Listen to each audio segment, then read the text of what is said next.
ഗണേശ പൂജയെ ഗുണനചിഹ്നം വരച്ച് അധിക്ഷേപിക്കുന്ന തോമസ് ഐസക്കിന്റെ ഒരു പോസ്റ്റിന് താഴെ തോമസ് ഐസക്കിന് നേരെ ഒരു വെല്ലുവിളി ഉന്നയിച്ച് പലരും കമന്റ്സ് ഇടുന്നു.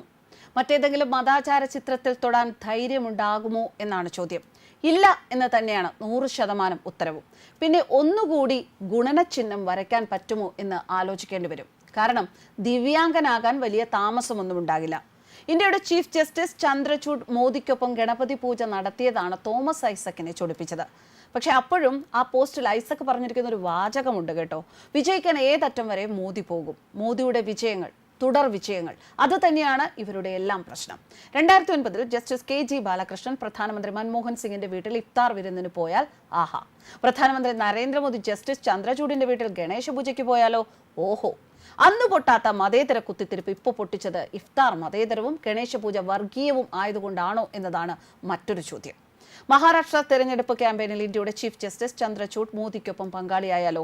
സാക്ഷാൽ പ്രധാനമന്ത്രി ചീഫ് ജസ്റ്റിസിന്റെ വസതിയിൽ നടന്ന ഗണപതി പൂജയ്ക്ക് എത്തുന്നു. ചീഫ് ജസ്റ്റിസ് കാവി നിറമുള്ള കുർത്തയിൽ, മോദി മഹാരാഷ്ട്ര തൊപ്പിയും അണിഞ്ഞ് ട്വീറ്റ് ചെയ്യുന്നതോ മറാത്തി ഭാഷയിൽ. വിജയിക്കാൻ ഏതറ്റം വരെ മോദി പോകുമെന്നതിന് കൂടുതൽ തെളിവ് വേണോ? ചീഫ് ജസ്റ്റിസ് ചന്ദ്രചൂഡിന് ഏത് വിശ്വാസമോ പൂജയോ ആകാം, അത് അദ്ദേഹത്തിന്റെ സ്വകാര്യ കാര്യം. പക്ഷേ പ്രധാനമന്ത്രിയെ പങ്കാളിയാക്കുന്നതോടെ അതൊരു പൊതുപരിപാടിയാകുന്നു എന്നാണ് തോമസ് ഐസക് തന്റെ ഫേസ്ബുക്ക് പോസ്റ്റിൽ കുറിച്ചിരിക്കുന്നത്. 2 ഭരണഘടനാ ചുമതലക്കാർ ഒരുമിച്ചാണ് പൂജ ചെയ്യുന്നത്. അത് തിരഞ്ഞെടുപ്പ് പ്രചാരണത്തിന് ഉപയോഗിക്കുന്നു. ഇതേ ചീഫ് ജസ്റ്റിസ് ആണ് മഹാരാഷ്ട്രയിലെ ശിവസേനയുടെ ചിഹ്നം സംബന്ധിച്ച തർക്കവും MLA-മാരുടെ യോഗ്യതാ പ്രശ്നവും പരിഗണിക്കാൻ പോകുന്നത്. ചീഫ് ജസ്റ്റിസുമാരും പ്രധാനമന്ത്രിയും മുഖ്യമന്ത്രിയും മറ്റും അനൗപചാരിക കൂടിക്കാഴ്ചകൾ നടത്തുന്നത് ജുഡീഷ്യറിയിലുള്ള വിശ്വാസം നശിപ്പിക്കാനും ഇടയാക്കും. മൊതായം വളഞ്ഞാൽ 64 കഴുക്കോലും വളയും എന്നൊരു ചൊല്ലുണ്ടല്ലോ.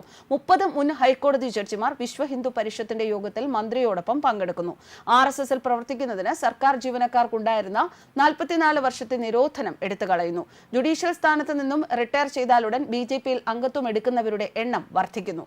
ഇഷ്ടപ്പെട്ട റിട്ടയർ ചെയ്ത ജഡ്ജിമാർക്ക് രാജ്യസഭാ സീറ്റ് ലഭിക്കുന്നു. സുപ്രീം കോടതി 1997 ഫുൾ ബെഞ്ച് പാസാക്കിയ ജുഡീഷ്യൽ ജീവിതത്തിലെ മൂല്യങ്ങളുടെ പ്രസ്താവന എന്നതിന്റെ സ്പിരിറ്റ് എതിരായി ചീഫ് ജസ്റ്റിസ് തന്നെ പെരുമാറിയത് തികച്ചും പ്രതിഷേധാത്മകമാണ്. ഇങ്ങനെയാണ് തോമസ് ഐസക്കിന്റെ ആ ഒരു ഒന്നും ഇഷ്ടപ്പെടാതെ മോദിക്ക് എതിരെയുള്ള ആ ഒരു പോസ്റ്റ്.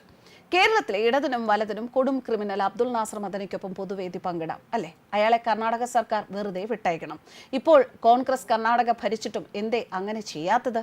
ഇവർക്കും ചേർന്ന് നിയമസഭയിൽ പ്രമേയം പാസാക്കാം. ഇതെല്ലാം ചെയ്യുന്നവരാണ് ഇപ്പോൾ മോദിയെയും ചീഫ് ജസ്റ്റിസിനെയും കുറ്റം പറയുന്നത് എന്ന ആക്ഷേപങ്ങൾ ഉയരുന്നു. റിട്ടയർ ചെയ്തു പോകുന്ന ചീഫ് ജസ്റ്റിസിന് മുൻപ് ഒരു മുഖ്യനും ചെയ്യാത്ത സെൻഡ് ഓഫ് കൊടുക്കാമോ? അപ്പോൾ താങ്കളും മുഖ്യന്റെ അടുത്തായിരുന്നില്ലേ? അത് ശരിയല്ല എന്ന് പറഞ്ഞിരുന്നോ? അതുപോലെ മുഖ്യന്റെ പാർട്ടി ലോകായുക്തയെ പങ്കെടുപ്പിച്ചില്ലേ? ജനങ്ങളുടെ മനസ്സിൽ നീതിന്യായ വ്യവസ്ഥയിലെ പക്ഷപാതരാഹിത്യത്തെക്കുറിച്ച് സംശയമുയരാൻ ഇത് കാരണമാകും എന്നാണ് പ്രതിപക്ഷം ആരോപിക്കുന്നത്. പ്രതിപക്ഷത്തിന്റെ കാപട്യം തുറന്നുകാട്ടുന്ന മറ്റൊരു ചിത്രവും സമൂഹ മാധ്യമങ്ങളിൽ വ്യാപകമായി പ്രചരിച്ചു.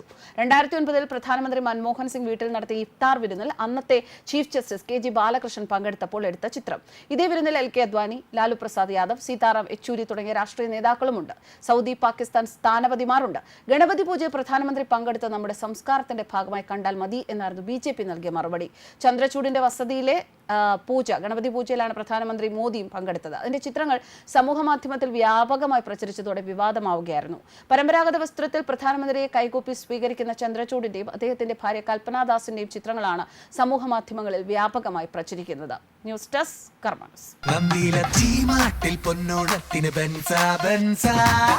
നന്ദില ജിമാർട്ട് ബെൻസ ബെൻസ ഓഫർ. ഗോപു നന്ദില ജിമാർട്ടിൽ നിന്നും പർച്ചേസ് ചെയ്യൂ. ബെൻസ ബെൻസ ഓഫർ നറുക്കെടുപ്പിലൂടെ ബമ്പർ സമ്മാനമായി ഒരു ബെൻസ് കാറും ഒപ്പം 5 മാരുതി എക്സ്പ്രസോ കാറുകളും ഗൃഹോപകരണങ്ങൾക്ക് 70% വരെ ഡിസ്കൗണ്ടും നേടൂ. ഗോപു നന്ദില ജിമാർട്ട് കേരളത്തിൽ എല്ലായിടത്തും.